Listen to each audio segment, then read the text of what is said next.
Hi guys, I'm Paolo Lucci with Toe the Line. Today I'm joined by multiple-time British and world champion, future Hall of Famer and BKB legend is the Outlaw, Sean George. Mate, how are you? Happening, guys. Team out all the way. Cameraman Beth. All good this end. Yeah, good to hear, mate. Have you been enjoying the weather? It's getting sunny again, isn't it? Yeah. Weather, as we can see, but got a tan and all that, spend time with the kids, barbecues, things like that, but, priceless, isn't it? Yeah, lovely. I've seen you've been doing some DIY. Do it yourself or destroy it yourself. Oh, but I don't stop, man. Always something to do around the house, innit? Inside or out, but I even painted next door's house over the weekend. Decent, Run you up keep him busy. over my end, so I went over his. Lovely, mate. Right. DIY aside, we're here to discuss your upcoming fight just under 10 weeks away. Why don't you tell us about what's coming up? Oh, here we go again now with the Dan Chapman fighting. Now we've had two camps go tits up, and then I was supposed to fight him on the lockdown show. But obviously, I had to pull out due to injury. So if you want to say something on that first, let's go. Yeah, let's go on that. To be fair, I can kick off on that. It was obviously a cut on your eye. Let's have a Yeah, look at that. How's it going? can't even see it now, but cut on my eye due to sparring. I know Dan Chapman said a few words of wisdom, but fucking what the fuck do you know about my personal life? But nothing. So I got no more to say on it. Everything that could have went wrong on that camp went wrong. But fight week, my missus had a miscarriage, so whether I got cut or not, but I wouldn't have been there. Fucking just little things, people fucking me about with money when they were supposed to sponsor me and cover my wages being off work, and I had to run around again then trying to cover that. Just my only comfort then was food, so obviously the diet went out the window. So it would mean drastic measures on last minute. So I'm glad it all went tits up. I'm back on it now. Fire's lit again, and let's go. Sorry to hear, mate. Obviously, been a difficult time for you, and I didn't know that. I'm sure many of the viewers. Nobody knows about my fucking personal life, but they've all had their 20 pence first. So I just put it right now. I just put it all on a table. That's what happened. So they can do what the fuck they want with it now. I'm still stood here saying, fuck Dan Chapman. Good. It says a lot about your character to go through all of that and carry on. Yeah. And Yeah, you'll be it was strong. funny, but to be honest, because this Dan Chapman sort of made it personal, but just because I took the fight with Smudger, he made it personal, and then he started posting pictures on Army, but so I'll just keep it personal now. So that's all he's done, but is dig himself a deeper grave, but by fucking saying all this shit about this cut and things like that. It's a bit of a personal element then this time. Will it be a bit more It's of now with it. bitterness? Bit of anger there now. I generally don't like him, but he's calling me Gollum and all that when that motherfucker's uglier than fucking the Gollum himself. Come on, let's have it.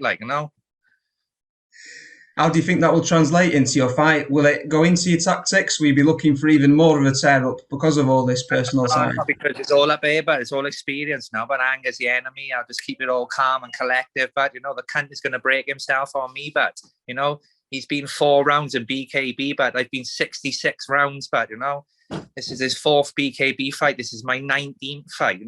He's only been 3 rounds, but this is scheduled for 7. But he's going to be in deep water. But I ain't going nowhere. But put some cheese on it, whatever you want to say. But I ain't going fucking nowhere. But I'm in there till the bitter end. But and he will say to me, fair play, but I respect you.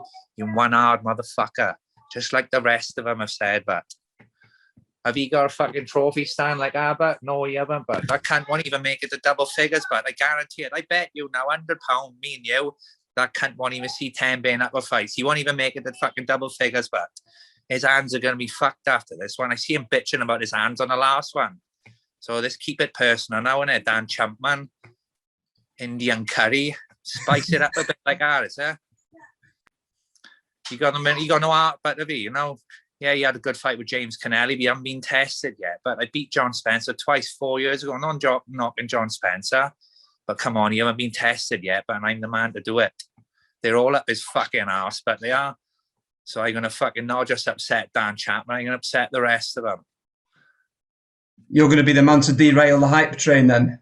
Yeah, fuck I don't even want the belt, but I just want to test him. But I don't even care about winning, but I just want to take him the distance. But How do you think this will rank in the rest of your career? Would it be one of the top fights of your career when you win? yeah, fair play. You got the skill, I'm not doubting that, but it probably is my hardest fight. But fucking will over skill all day, but I don't know.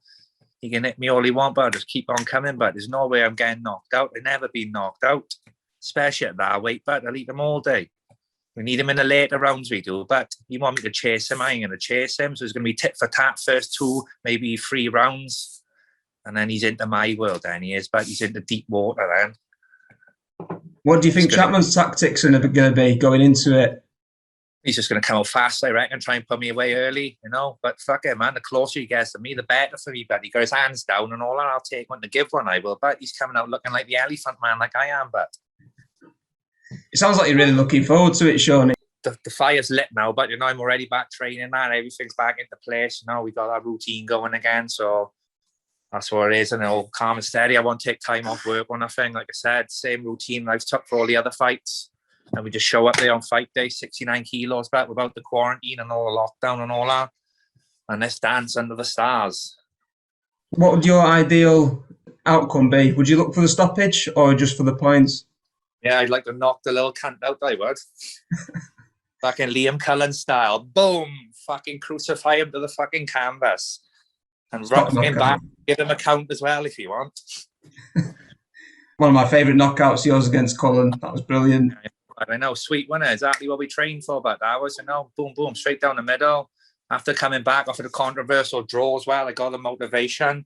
And especially with the Tyler Goodjohn fight, you know, split decision, you know, it's hard to keep getting motivated, but by coming back. Yes, look at that.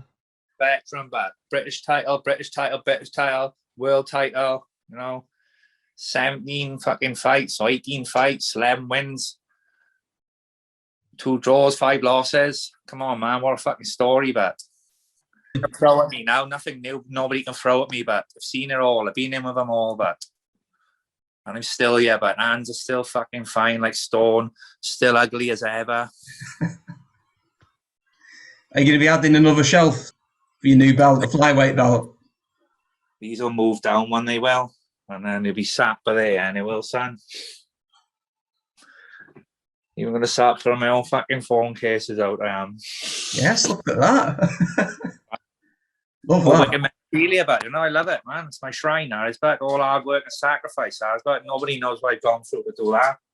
You know, sacrifice time with my family, work and things like that. You know, it's been a fucking hard old fucking road, but on 1,000,000 miles. You know, when I leave this sport, but I'm going to live on as a legend, but that's all I hear. Legend, you know. And that's priceless to me, Aris. But, you know, the money and the best, but, you know, the respect and the titles I got is priceless. Like, do you think this would be one of the highlights of your life, is the legacy? Because you've obviously had a difficult past. Do you think that becoming a BKB legend is one of the pinnacles? It is, man. As gory as the sport is, but I'll always say it, BKB sort of saved my life. Like, besides having the kids and all that, it got me back into routine, back into doing something I enjoy and all that, you know. And I hit it hard, didn't I? But I set the bar. I was first scheduled to fight the 7 rounds with the morning training and things like that. That was 3 in the morning, running the roads. And nobody else was doing that. But I've inspired a lot of people, man, right around the world. But I'm proud to fucking say that. Like, it's fucking been a wicked journey. So this is the icing on the cake now. But, you know, what's after this? Like, if I lose, you know, go back to the 3 rounders, fighting these new boys coming through, trying to make a name for themselves. I think my pride is better and worth more than that, you know. So I'm only thinking for title fights now, like British or world title. Do you think this grit that you've got, this desire to do well, do you reckon that's something you're born with, or do you reckon you've gained that through your life experiences? I don't know about, because like I haven't come from a fighting family, but to be honest, so I think I've gained that through past experiences. Now I've hit all the lows and that, like I've been to prison, you know, mental health and things like that, depression and drugs and all that, but, you know, sort of suck all that up and it's made me the person I am today, like, you know, just fucking mentally and physically strong, like. Going into this fight, after all you've been through, do you think you're still underrated unfairly?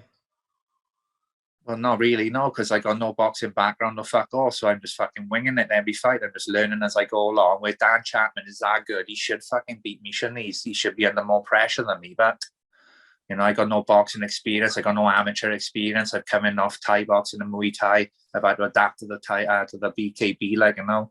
I've had a few trainers come and go along the way, which different things, you know.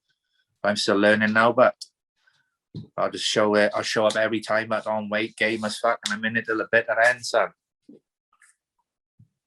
So after this fight, assuming it goes well, what's next? Well, all I can say to that, but it's like I can only take fights one at a time now. When I see the outcome to this, like I said, I'm not willing to go back to the 3 rounders and fucking fight for shit money and make these new boys have a good name. Like, you know, I could get that sort of money doing on the doorstep, couldn't I? You know, so I'll just get this Dan Chapman out the way now, and then we'll go from there. Then, so I'll see my road will map out my future. Then, like. Is there any particular name on the horizon? Have you got something in the back of your mind for the future, a certain fight that you want? No, I haven't, but like I said, I've been in with them all, but there's few boys coming through now, innit? You know, they got a long way to go before they fight me, I say. You know, they got to earn their way, haven't they? But so yeah, I don't know. I wouldn't like to say any names, but I'll just let Jim and Joe do the matchmaking. And obviously, I want to, if anything, I'd go up a weight after this one. 69 kilos, bit fucking light for me, like, you know, whereas Dan Chapman is sat at that weight now, like. So I got to grind a bit harder than him just to make the weight, haven't I? Obviously, when I make the weight, I'm going to be super fit like I was with Tyler. Yeah. But yeah, about 73 kilos is as low as I'd like to go. But seeing that you mentioned the Tyler fight there, going into the Tyler fight, a lot of people thought, oh, Tyler's a boxer. Come on, what a fucking fight. But Tyler, good job. I mean, him sort of fell out over words, but he keeps tagging me and things on Instagram, good things, like, you know. And people that love that fight, but they do fair play. What a fucking fight, like, and they both showed up, both made that weight, 10 stone 9. I haven't been that weight since I was 12 years old, but, you know, I fought him to the bitter end, but everything he threw at me, I had an answer for, like, you know, English champion this, ex-pro boxer this. He had his way with Mark Navarro, thought he's going to have his way with me, but it just didn't happen, but did it?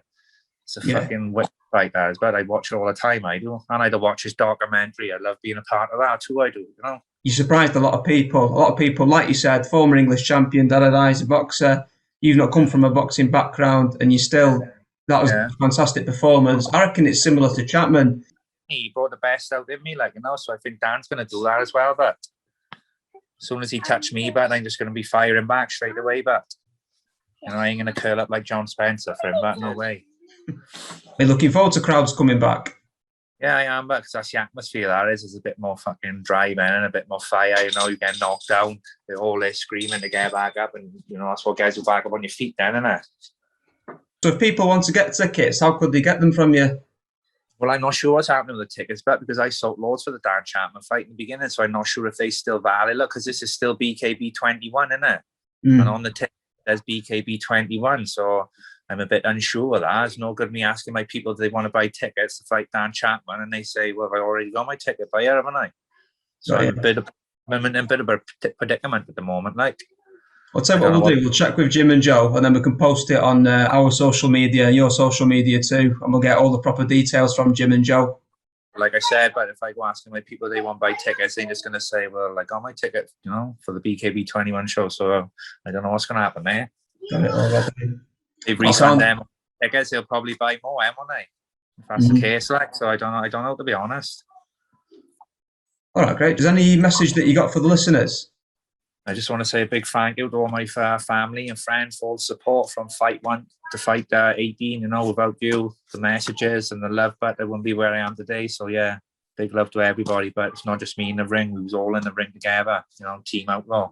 Thanks for the support. Love to everybody. All right, guys, if you want to see Sean George facing Dan Chapman for the flyweight world title, get your tickets and have a look online on Fight TV. That's going to be the 3rd of July. Get in touch, get your tickets, and we'll see you soon. Sean, thank you very much, mate. Pablo, nice speaking to you, Pablo, but good man. Nice watching, Sean.